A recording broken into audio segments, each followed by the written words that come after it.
They called her the dirty girl, not because she was bad, but because she never feared getting her hands covered in life.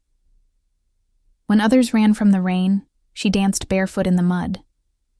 When the world told her to stay clean, perfect, untouched, she chose to grow things instead. They laughed at her messy hair, her cracked boots, her soil-stained palms. But what they never saw was that beneath every patch of dirt she was planting a piece of peace. This is the story of Mara, the girl who found healing in the earth and taught a tired world how to breathe again. Mara lived on the edge of a small town, a place where dawn smelled like dew and dusk hummed with crickets. Her little wooden house leaned slightly to the left, as if it too had grown tired from years of wind and weather. Every morning, just before sunrise, she'd step outside barefoot, feeling the cool soil between her toes. The world was quiet then, the kind of quiet that didn't scare you, but held you. She would kneel beside her garden, rows of wildflowers, herbs, and vegetables tangled together, and begin to whisper, "Grow strong. Don't rush. The rain will come when it's ready." She said it every morning, as if reminding herself too, because long before she found her peace in this garden, Mara had lived another kind of life. There was a time when her hands were clean, when she lived in a city that never slept, surrounded by screens, schedules, and noise. Her days blurred into weeks, and her heart forgot how to slow down.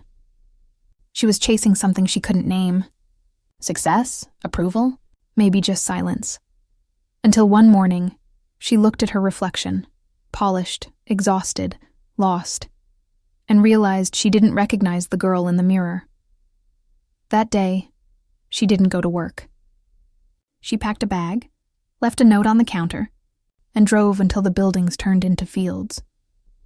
And somewhere between the pavement and the pasture, Mara decided she was done trying to stay clean in a world that made her soul feel dirty. Her first day in the country was quiet.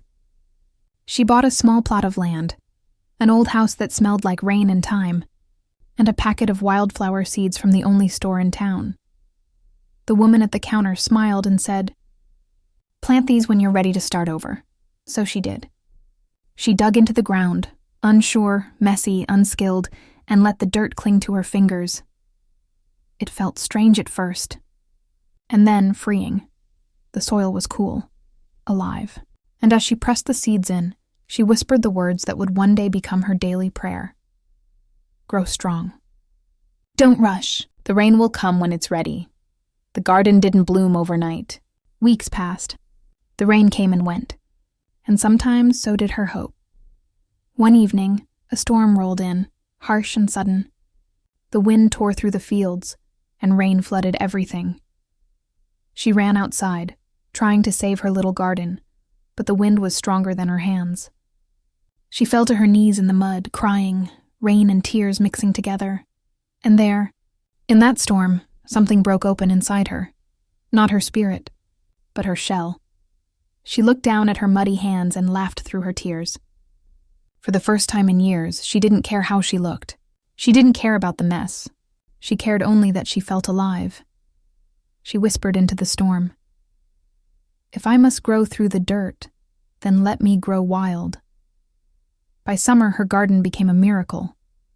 Colors burst from the soil, sunflowers, lavender, roses, and vines that seemed to reach for the sky. People started stopping by, first out of curiosity, then out of need.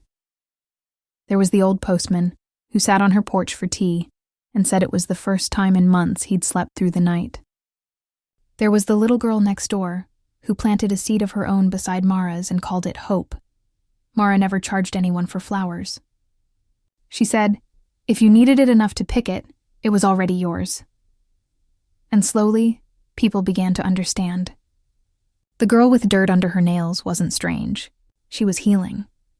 And somehow, helping others heal too. Now, every night, Mara sits on her porch as the sky fades to purple. Her garden hums softly, the sound of wind through petals, the whisper of new life. She takes a deep breath, feels the weight of the day melt away, and smiles. Dirty, she murmurs to herself. is just another word for real, because dirt washes off.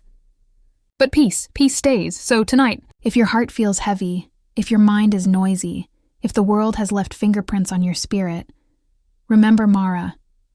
Remember that it's okay to be messy, uncertain, imperfect, because sometimes the dirt is where the beauty grows. Take a deep breath, close your eyes, let go of everything that's not yours to carry, and whisper, just like Mara did. Grow strong. Don't rush. The rain will come when it's ready. Good night, dreamer. You are allowed to rest. You are allowed to grow.